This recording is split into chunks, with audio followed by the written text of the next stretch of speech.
All right. I'm going to demonstrate setting up an iSCSi target server on a Windows 2012 box.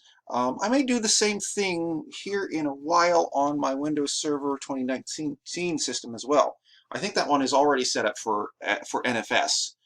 This is something that you might have set up in back from episode from not from episode from this is actually kind of based on exercise 4-3. Um, episode, I keep trying to say episode. Activity 8.1 in the book is NFS. We did this iSCSi thing back in chapter 4, but of course this is a standalone exercise compared to that. So what we're going to do is really just, you want to make sure you're on the right machine. I have, and other students have, accidentally done all of this, and even instructors occasionally will accidentally do all of this on the domain controller, which is really not where you want to do this. So if you're going through this and you find that there are options that you thought you have instructions to select a given option and it already seems to be selected, make sure you check on that. Because right now I'm on this one and there's really nothing going on in my file and storage services. I have no storage pools, I have no virtual disks, I have no iSCSi, I have no shares, I've got nothing. So if you see instructions that don't quite match up what you should be doing at that specific point, make sure you're doing this on the right machine. So what we're going to do, first thing, of course, is actually with step 2 to make sure we know what our IP address is. On the basis of the lab topology, I can predict this is going to be 192.168.0.2, but ipconfig will confirm that for me. The next thing I'm going to do is actually add a role and a feature. And my current server, again, we have that IP address there. Next, my mouse is very sensitive, so it clicks through very quickly. I want to go into my file and iSCSi services. We're going to set up the iSCSi target server. Now, if you're doing this on your own box and you've already set up NFS, the file server is already running. So don't worry if you're doing this on your own system, or if you watch the next demo and I don't have to turn the file server on, don't worry. So it's going to turn on some features. You don't need to pick any specific features here. So that's step 4, 5, 6. Okay, here we are at 7. And it's the iSCSi target server, file server within file and iSCSi services, within file and storage services. Normally I would check this box here. This is a virtual machine that I don't control, so I'm not going to worry about that right now. So you click install, and we wait. This should go pretty quickly, but just in case, I'm going to pause right here. Okay, we're back.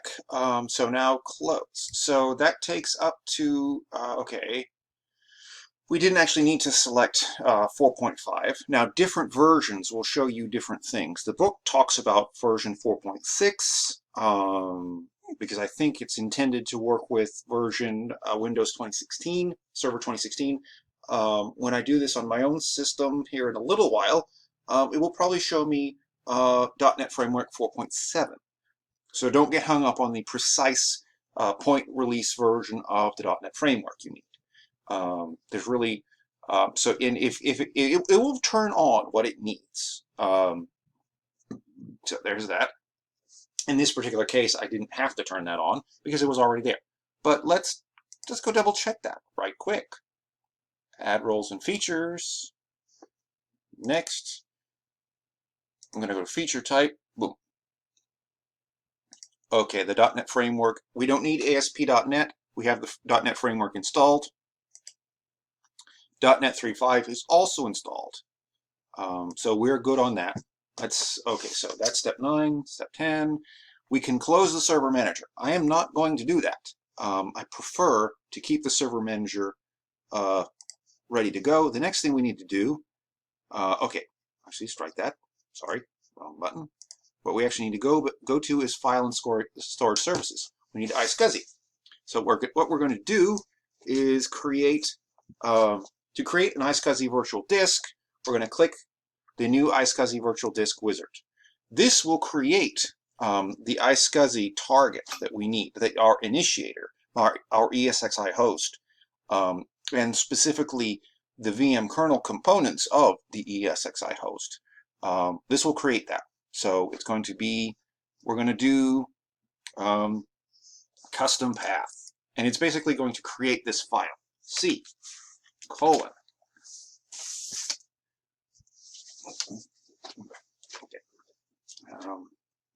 slash, okay, too many colons, colon slash iSCSi slash vdisk 01. There isn't one here. That file may not exist yet. It will create it. Actually, let's go look at that. Look at our C drive. See, there is no iSCSi.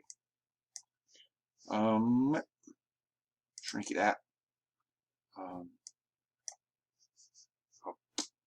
I'll check that in just a minute. So I'm going to click next. I'm going to give it a name. Call it iSCSi vdisk 01 vdisk 01.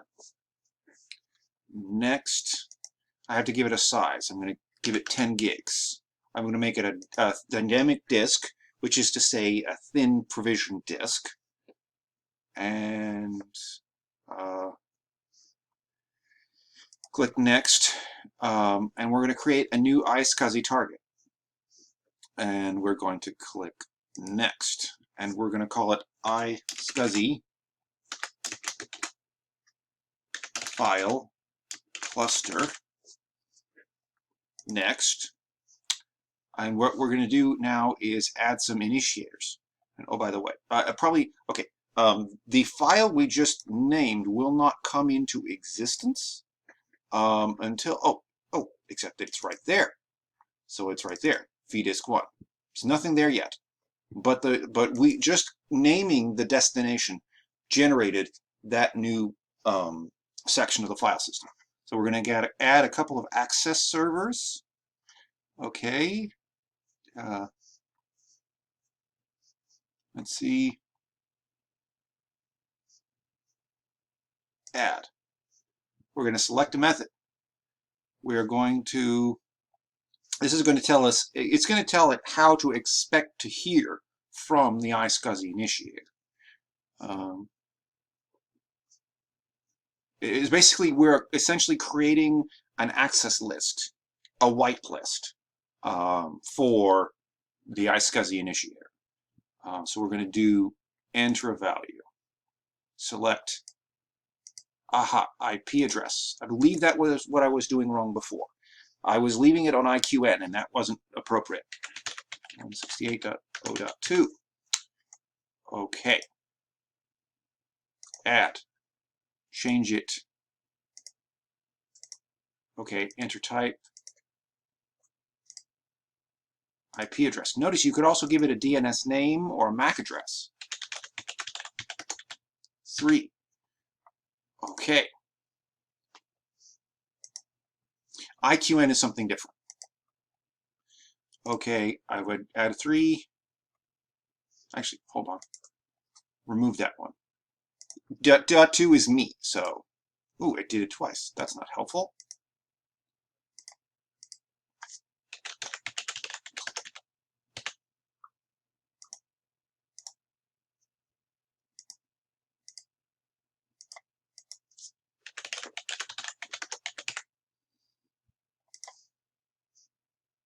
Next. Oh, ooh, and I skipped through it. Yeah, the authentication is very important. Enable CHAP.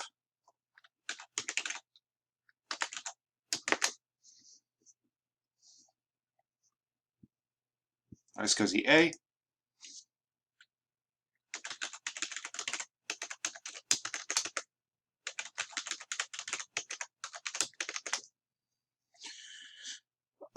Next.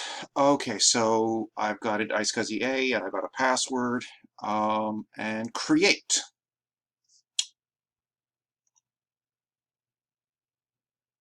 Close. Okay, bam. So we've got a 4 meg stub, shall we say, for our iSCSi disk. Let's go back here. We see iSCSi is not connected, but it has some IP addresses. So that's the first part of this lab. The next part will be to go into our vCenter client and add the same kind of thing. Add the related information to it, so it, the initiator, can reach to our target. And then we will have some shared storage that these two ESXi hosts can use together. Thanks for watching.